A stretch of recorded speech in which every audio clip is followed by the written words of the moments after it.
Hello mga mommies at daddies, Dr. Ato Basco po, your friendly pediatrician online. Alam nyo ba, napakasarap pakinggan ng mga mommies at daddies ang boses ng kanilang mga anak. Nako, music to our ears yan. Kaya yan ang topic natin ngayon dito po sa ating video na ginawa. So unang-una po, bago makapag-develop ng pananalita or ng sound ang ating mga anak, siya po muna ay merong mga gestures or actions. Pag-uusapan natin yung para sa 3 months old, 6 months old, 12 months old, hanggang 18 months old. Kaya mag-ready na kayo. Babasahin natin yung iba sa kanila. Una, kung ang baby ninyo ay 3 months pababa, ito ang mga dapat na language development nila. Dapat ngumingiti ng inyong mga anak pag kayo po ay nakikita. Ang tawag natin dyan, social smile. Totoo na po yan, kanyang pagngiti. Pangalawa, ang anak ninyong 3 months old dapat tumutulis na ang nguso kapag kayo ay nakikita o na-observe nyo siya. Siya naman po ay tumatahimik kapag kayo ay nagsasalita. So, nagiging familiar sa mga boses ang inyong mga anak. At may iba't iba silang tono ng pag-iyak para sa kanilang pagtulog, pag sila'y inaantok, pag sila'y gutom, gustong magdede, o di naman kaya pagbasa ang kanilang diaper. So tandaan niyo yan, ha? Pag meron kayong baby na 3 months pababa. Dok, paano naman kung 6 months na ang aking anak? Ito naman ang language development niya. Una, ang batang 6 months, naggagargar na.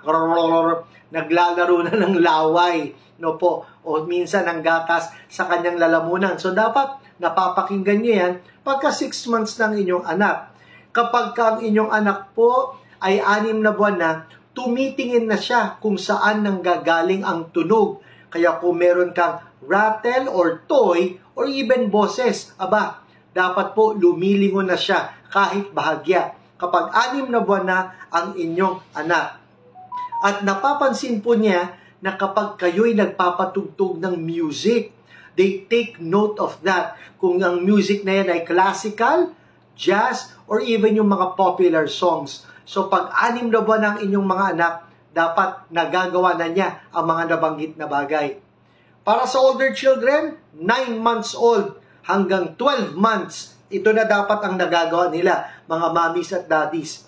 They try to copy speech sounds. Kaya pag sinabi mo sa kanya na mama, papa, susubukan na yan ng inyong anak by the time na 12 months old na sila.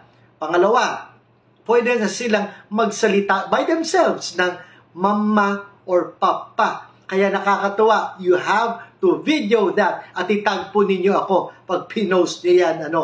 Tapos, ang ibang mga bata, by the time na 12 months old, nakakaintindi na sila. Pwede niyong sabihin sa kanila, "Lika anak, come here." At lalapit sila sa'yo, either gumagapang yan, gumagabay, or naglalakad ng mag-isa.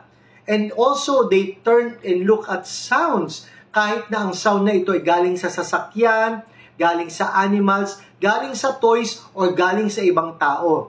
So, mula 3 months, 6 months, hanggang 12 months, meron pong progression ang language development ng mga bata. At karaniwan nagsisimula muna sa gesture, mga pagturo ang inyong mga anak para po maintindihan natin sila.